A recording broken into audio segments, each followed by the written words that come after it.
ولی یه شرط باهات میبندم. دو تا شرط دارم. اگه این یه دونه فلفل رو خوردی من موامو تا میزنم، کچل میکنم، کچل میکنم با تیغ میزنم. شاهد باشی. با تیغ میزنم. نوشابه هم میتونی بخوری. یا اول تند اونجوری نه. بذار تمرکز کنم دیوار.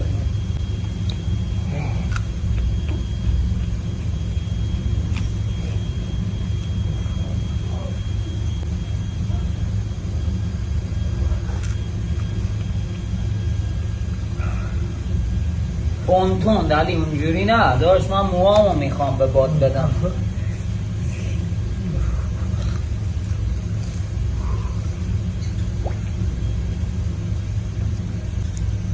اوکی اصلا تند نبود. دست کش داریم ویدیو میگیریم.